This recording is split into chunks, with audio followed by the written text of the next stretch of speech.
Hello जी, नमस्कार। कैसे हैं आप सब? आपका बहुत बहुत स्वागत है मेरे इस प्लेटफॉर्म पे जिसका नाम है फंडामेंटल बायोलॉजी।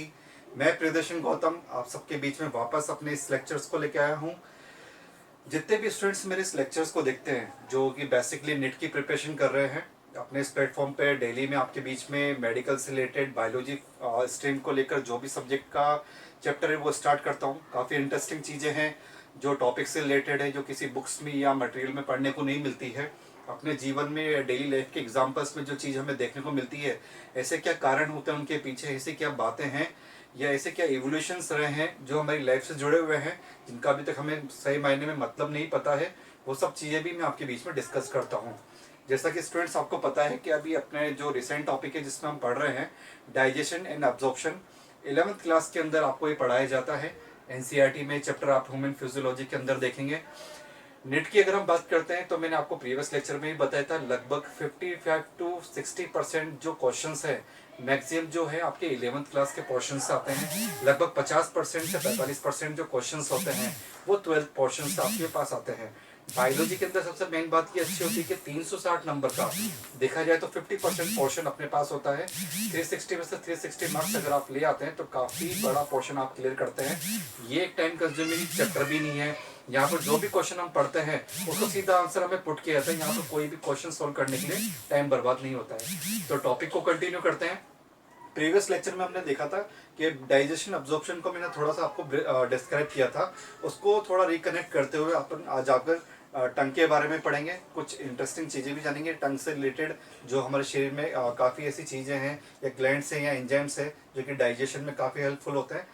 डाइजेशन बेसिकली होता क्या है? ऐसा इवोल्यूशन भी हो सकता था कि इंसान जब बना था, या ह्यूमन बींग्स की अगर हम बात करते हैं, जो हमारे पूर्वज है जिन्हें हम बोलते हैं, जैसे मंकीज की बात करते हैं या जो जानवर है जो हमारे पूर्वज रहे होंगे, जो अपने दोनों हाथ पैरों से चलते थे, चारों हाथ पैरों से चलते थे। धीरे धीरे इवोल्यूशन होता गया, इंसान की नीड्स के अकॉर्डिंग इंसान बाइपोडियल हो गया, मतलब दो पैर पे खड़ा होने लग गया। कुछ चीज़ें जो पेड़ों पे ऊंचाई पे हुआ करती थी उनको पकड़ने के लिए, ग्रिप के लिए, आपने कभी देखा होगा, हम जब किसी चीज़ को पकड़ते हैं तो हम उसको पकड़ने के लिए अपनी मुट्ठी बंद करते हैं। इंसान किसी भी चीज़ को पकड़ने के लिए सबसे पहले अपना हाथ बढ़ाता है। पैर क्यों नहीं बढ़ाता है? क्योंकि आपने देखा होगा, जो अगर हम हमारे पूर्वज की बात करें, इवोल्यूशन में थोड़ा पीछे आते हैं, तो आपने देखा होगा, बंदरों को देखा होगा, तो क्या करते हैं, किसी भी चीज़ को एक दूसरे जब जगह पे जंप करते हैं तो किसी भी चीज़ को पकड़ने के लिए अपनी ग्रिपिंग पावर जो थी उनके पास हाथ में थी। तो ये चीज़ होती है। तभी हम देखते हैं कि एक छोटा बच्चा जब अपने माँ बाप के साथ चलता है तो उसका हाथ पकड़ के चलता है, उसको एक अपनेपन का महसूस तो होता ही है। ताकि और एक दूसरा क्या होता है कि एक इवोल्यूशन के थ्रू जो है हमें पूर्वजों से जो चीज़ मिली है, ग्रिपिंग पावर, जो हम पकड़ने की जो क्षमता होती है। ऐसे ही मैं आपको बताऊँ डाइजेशन का मेन क्या होता है कि एवोल्यूशन के थ्रू ये भी हो सकता था कि हम कुछ भी खाना या फ्रूट या सब्जी वगैरह खाते हैं या डेली फूडिंग करते हैं तो कोई भी खाना खा के अपने पेट पे सीधा रख सकते थे। पर ये जो पूरा एलिमेंट्री कैनाल जो एनेलिड फाइलम से आगे डेवलप हुआ है, एलिमेंट्री कैनाल जो कि माउथ से लेकर एनस एनस तक का बोलते हैं। माउथ होता है, बक्कोफेरेंजियल कैविटी है, देन ईसोफेगस है, स्टमक है, स्टमक के साथ में फिर बात करें तो लीवर है अपना, पेंक्रियाज है, गॉल ब्लैडर है, स्मॉल इंटेस्टाइन है, लार्ज इंटेस्टाइन है। तो ये सब पूरे एलिमेंट्री कैनाल के सिस्टम की जरूरत क्यों पड़ी, ये सिस्टम की रिक्वायर्ड क्यों हुआ? फूड हम डायरेक्ट अपने पेट में भी रख सकते थे, खाना वहाँ पर भी अल्टीमेटली वहाँ पर ही पहुँचता है। तो ये माउथ से एनएस का प्रोसेस क्यों हुआ? एक्चुअली क्या होता है कि जो फूड हम खाते हैं उसको पहले वो लार्ज कॉम्प्लेक्स फूड में होता है। जैसे कोई भी खाना या फ्रूट या सब्जी हम खा रहे हैं डेली लाइफ के अंदर, या वॉट एवर जो भी हम खाना खाते हैं या पानी भी पीते हैं, तो वो सीधा हमारे जब माउथ में जाता है तो वो एक लार्ज कॉम्प्लेक्स फूड मटेरियल है। उसको स्मॉलेस्ट और डाइजेस्टिव फॉर्म में, एब्जॉर्ब फॉर्म में कन्वर्ट करने के लिए पहले उसे च्यूइंग किया जाता है, चबाया जाता है। और चबाने के साथ क्या होता है कि जब हम खाने को खाते हैं तो हमारे मुंह में जब हमें बोला जाता है कि खाने को बार बार बहुत बार, लगभग 15 से 20 बार चबाना चाहिए, उसको एक बोलस फॉर्म में कन्वर्ट हो, जब जाके वो हमारे लिए हेल्पफुल होता है। ऐसा क्यों बोला जाता है? क्योंकि हमारे मुंह में के अंदर, बक्कल कैविटी के अंदर स्लेवरी ग्लैंड्स होती है। इसके अलावा जो अपनी टंग होती है, टंग के ऊपर लिंगवल ग्लैंड्स पाई जाती है, जिसके थ्रू लिंगवल लाइपेज एंजाइम सीक्रेट होता है। तो जो अमाइलेज एंजाइम है और लाइपेज एंजाइम है, ये अपने बोलस के साथ, म्यूकस के साथ मिक्स होकर खाने में जब आगे स्टमक में पहुंचता है तो वहाँ पर काफ़ी इंपॉर्टेंट इंटीग्रेंट्स या मटेरियल्स होते हैं, जैसे कैल्शियम आयन के, सोडियम क्लोराइड आयन्स हैं, प्रोटीन्स है, विटामिन है, लिपिड्स है, फैट्स है, ये सब चीज़ें उसमें ऑब्जॉर्व होती है। ये सब का बेनिफिट तभी मिल पाता है जब ये कम्प्लीटली डाइजेस्टिव फॉर्म में कन्वर्ट होता है। तो इस चीज़ का मेन मोटिव ये होता है कि खाने को बार बार चबा के क्यों खाना चाहिए। दूसरा मैंने आपको बताया था टंग के बारे में। तो टंग में क्या होता है कि जैसे बात करें तो बक्कल केविटी के अंदर टंग पाई जाती है। टंग फ्लोर में प्रेजेंट होती है। जो इसका रूफ पार्ट होता है उसको हम बोलते हैं पैलेट। हमारे जो बक्कल केविटी है, बक्कल केविटी की बात करते हैं।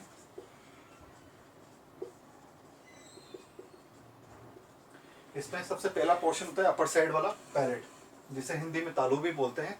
हमारे मुंह के अंदर जो तालू होता है वो आगे की तरफ हार्ड होता है और पीछे की तरफ सॉफ्ट होता है।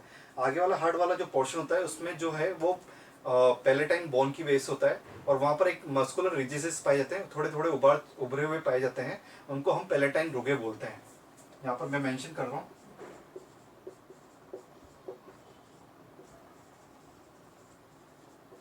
पैलेंटाइन रुगे ये मस्कुलर रिजेस होते हैं, पैलेंटाइन बोन के बने होते हैं। और ये बेसिकली जो जानवर होते हैं जैसे शेर, लोइन, चीता की अगर हम बात करते हैं, या फिर जो हाई लेवल के जो ब्रीड के डॉग्स होते हैं या पेट एनिमल्स होते हैं, उनके अंदर ज़्यादा डेवलप होते हैं क्योंकि वो अपने शिकार को ग्रिप करके पकड़ के रखते हैं। तो ये चीज़ें उनमें ज़्यादा डेवलप पाई जाती है, ह्यूमन बींग्स में इतनी डेवलप नहीं होती है। दूसरा अगर हम बात करें तो फ्लोर पे टंग पाई जाती है।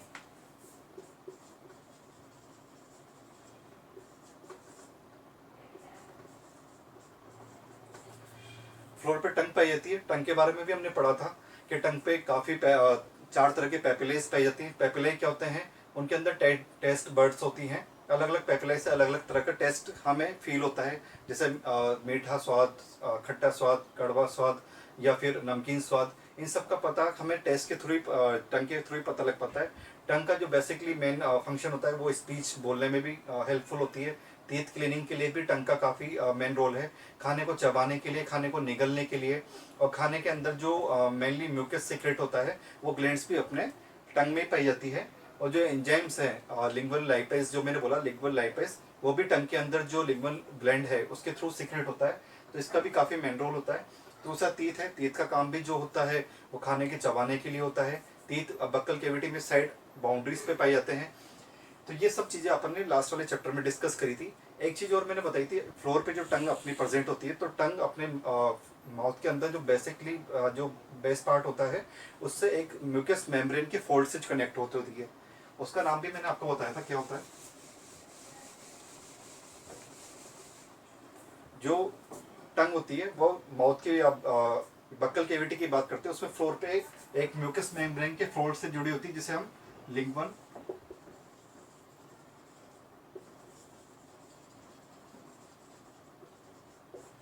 लिंगवल फ्रेनुलम के नाम से बोलते हैं। लिंगवल फ्रेनुलम क्या होता है, एक हल्का सा म्यूकस फोल्ड होता है जो कि टंग को माउथ से कनेक्ट करके रखता है, जो कि टंग के कभी कभी बैक फोल्ड होने की या बैक जाने की, मुंह में पीछे जाने को भी रोकता है, लिमिटिंग भी करता है।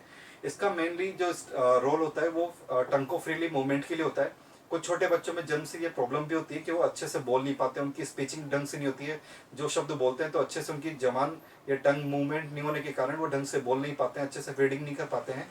तो उस क्लिनिकल कंडीशन को मैंने बड़ा नाम बताया था, एनकाइलोग्लोसिया बोलते हैं।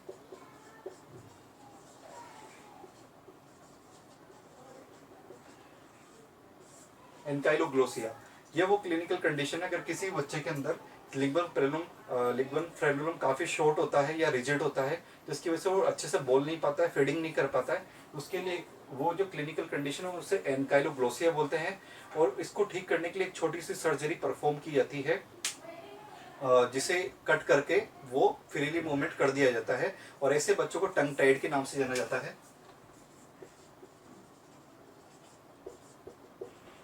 टंग टाइड वो बच्चे जिनके अंदर ये प्रॉब्लम एनकाइलोग्लोसिया की क्लिनिकल कंडीशन पाई जाती है, ऐसे बच्चों को हम टंग टाइड के नाम से भी बोलते हैं।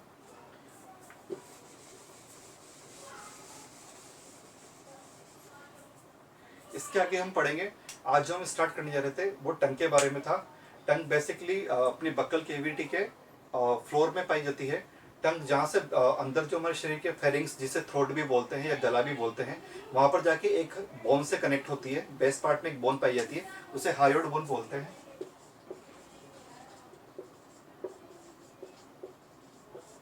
हायोइड बोन से रिलेटेड भी मैंने आपको एक केस बताया था कि जनरली क्या होता है कि जो पर्सन जिनकी स्ट्रैंगुलेशन के कारण, मतलब गला दबने से या गला घोट देने से अगर किसी की डेथ हो जाती है, तो उसका एग्जामिनेशन कैसे किया जाता है। डॉक्टर क्या करते हैं, अगर उसको देखता है कि उस डेड बॉडी के अंदर हार्ड बोन फ्रैक्चर्ड पाई जाती है, तो उससे ये पता लग पाता है कि किसी बंदे की जो डेड बॉडी है उसकी मृत्यु जो है या डेथ है वो गला दबाने से या दम घुटने से हुई है।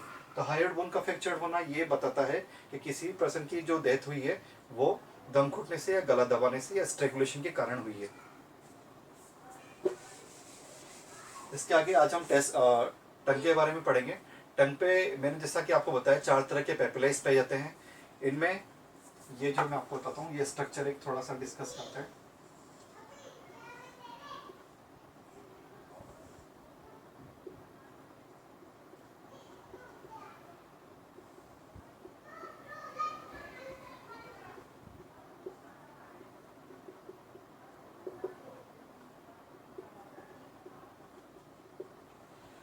ये कुछ इस तरह की टंग होती है हमारी, जिसमें ये इसको एंटीरियर पार्ट, आगे का हिस्सा जो होता है वो एंटीरियर पार्ट होता है, पीछे का पोस्टीरियर पार्ट होता है।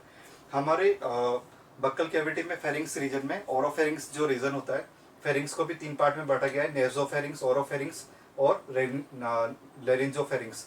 इनमें जो नेसोफेरिंग्स वाला पार्ट होता है टंग के, आपने देखते हैं कि जब हम हमारा मुंह खोलते हैं तो एक मस्कुलर लोब लाइक स्ट्रक्चर लटका हुआ हमें हैंगिंग टाइप दिखाई देता है, उसे हम यूविला बोलते हैं।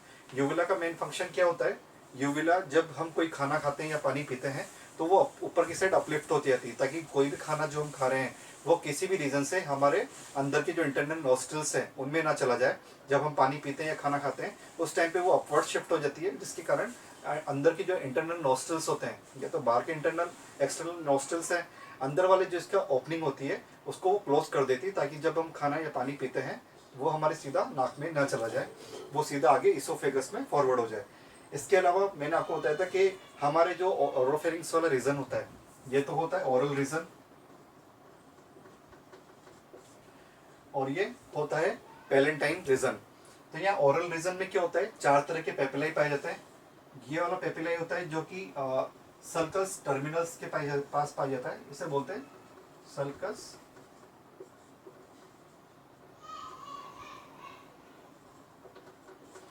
जीभ को आप जब थोड़ा बाहर निकाल के देखेंगे तो एक inverted V shape like structure पाया जाता है, दिखता है, जिसके पास में थोड़े उभरे हुए डॉटेड फॉर्म में आपको कुछ पेपिलाइज दिखेंगे जिसमें टेस्ट बर्ड्स पाई जाती हैं।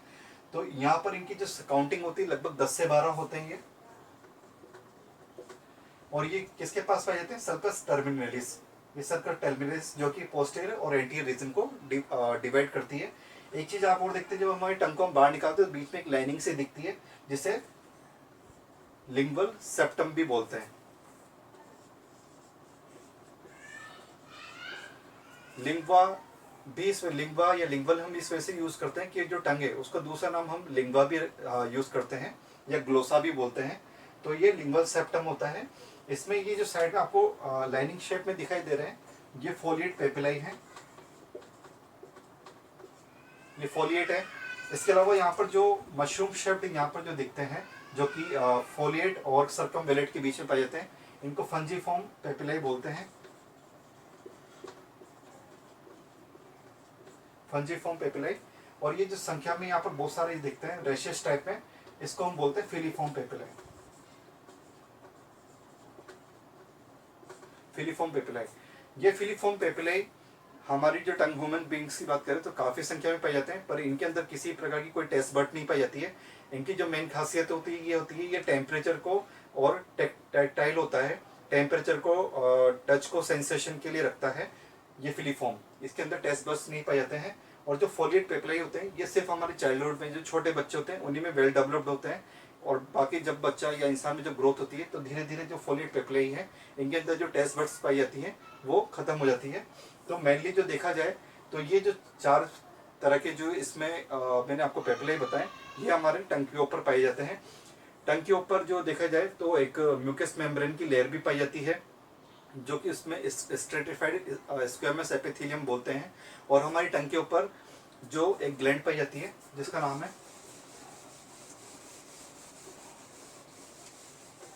टंग पर एक ग्लैंड पाई जाती है जिसका नाम है लिंगुअल लाइपेज, लिंगुअल ग्लैंड है, ये लिंगुअल ग्लैंड पाई जाती है। इनमें आपका नाम सुना नोहन ग्लैंड्स और बॉमन ग्लैंड्स के नाम से आपने सुना होगा। तो ये लिंगुअल ग्लैंड्स क्या करती है,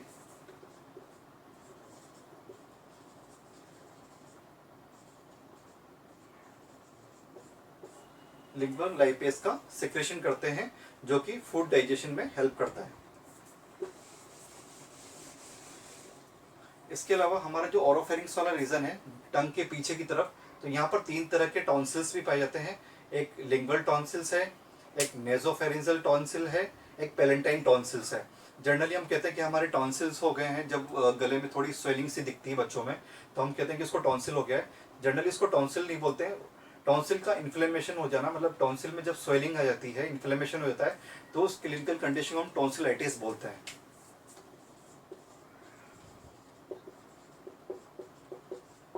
टॉन्सिलाइटिस, टॉन्सिल का इन्फ्लेमेशन हो जाना टॉन्सिलाइटिस कहलाता है, टॉन्सिलाइटिस कहलाता है। तो उसको टॉन्सिल नहीं बोला जाता। टॉन्सिल तो ऑलरेडी हमारी बॉडी में जो बक्कोफेरेंजियल कैविटी होती है उसके अंदर टंग के पीछे पाए जाते हैं। 3 तरह के जो मैंने आपको बताया, एक तो लिंगुअल होता है, दूसरा होता है पैलेटाइन, और जो तीसरा होता है वो नेसोफेरेंजियल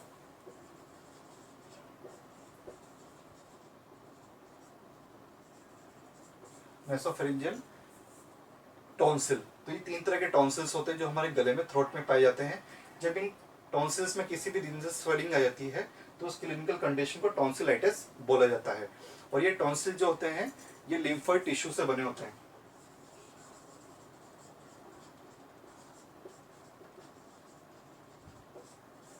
जो टॉन्सिल हमारे मुंह के या गले के थ्रोट एरिया में पाए जाते हैं वो लिम्फोइड टिश्यू के बने होते हैं।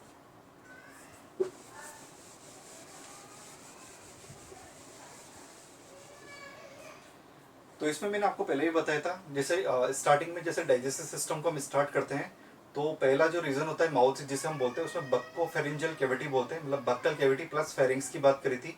तो बक्कल कैविटी को हमने स्टार्टिंग में समझा कि उसमें 3 रीजन होते हैं। पैलेट, फ्लोर में जिसे टंग बोला, तालू उसका रूफ हो गया, साइड में तीत की बात हो गई। इसके अलावा हमने ग्लैंड्स की बात करी, सलाइवरी ग्लैंड्स जो माउथ के अंदर पाई जाती है। 3 मेजर सलाइवरी ग्लैंड्स जो अपने बक्कल कैविटी में पाई जाती है उनके नाम है पैरोटिड ग्लैंड्स, सबमैंडिबुलर,